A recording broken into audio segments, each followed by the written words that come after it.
Clear? আচ্ছা, এখন আমরা ফ্লাক্সের পরিবর্তন দেখেন, নরমালি প্রাথমিক পর্যায়ে যে ফ্লাক্সটা ছিল সেটাকে আমরা φ1 ধরছি, দ্বিতীয় পর্যায়ে যে ফ্লাক্সটা আসছে সেটাকে আমরা φ2 ধরছি। তাহলে দ্বিতীয় পর্যায়ের ফ্লাক্সটা কিন্তু অবশ্যই আপনাদের বড় থাকবে প্রথম পর্যায়ের ফ্লাক্সের তুলনায়। তাহলে দ্বিতীয় পর্যায়ের ফ্লাক্সটা অবশ্যই বড় থাকবে প্রথমের ফ্লাক্সের তুলনায়। তাহলে আমরা এই যে ফ্লাক্সের পরিবর্তন অর্থাৎ কতটুকু ফ্লাক্সের পরিবর্তন হয়েছে সেটা যদি বের করতে হয়, অবশ্যই আমার φ2 থেকে কিন্তু φ1টা মাইনাস দিতে হবে, বড়টা থেকে ছোটটা। তো φ2 কিন্তু বড়, তাহলে আমরা কি করব, যে ফ্লাক্সের পরিবর্তন ইকুয়াল টু φ2 মাইনাস φ1। পরবর্তীতে সময়ের পরিবর্তন, প্রাথমিক পর্যায়ে যে সময়টা ছিল সেটাকে যদি আমরা t1 ধরি, পরবর্তীতে যে সময়টা হয়েছে সেটাকে যদি আমরা t2 ধরি, তাহলে সময়ের পরিবর্তন অর্থাৎ ফ্লাক্সের পরিবর্তন যতটুকু হইলো সেইটা আসলে কতটুকু সময় হইলো সেটা আমার t1 থাকবে বেশি এবং t1 থাকবে কম এবং t2 থাকবে বেশি। তাহলে আমার সময়ের পরিবর্তনটা পাই, তাহলে t2 থেকে t1টা মাইনাস দিতে হবে।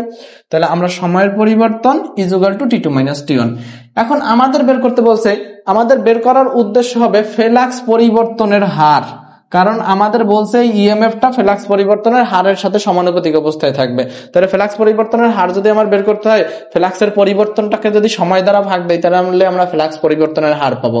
কোনো কিছুর হার যদি পাইতে হয় তাহলে ওইটা যেই সময় সম্পন্ন হয়েছে ওই সময়টা দ্বারা ভাগ করতে হয়।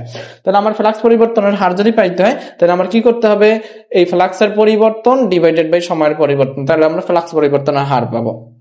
তাহলে এখন আমরা যদি ফ্লাক্স পরিবর্তনের হারটুকু যদি পেয়ে যাই, এখানে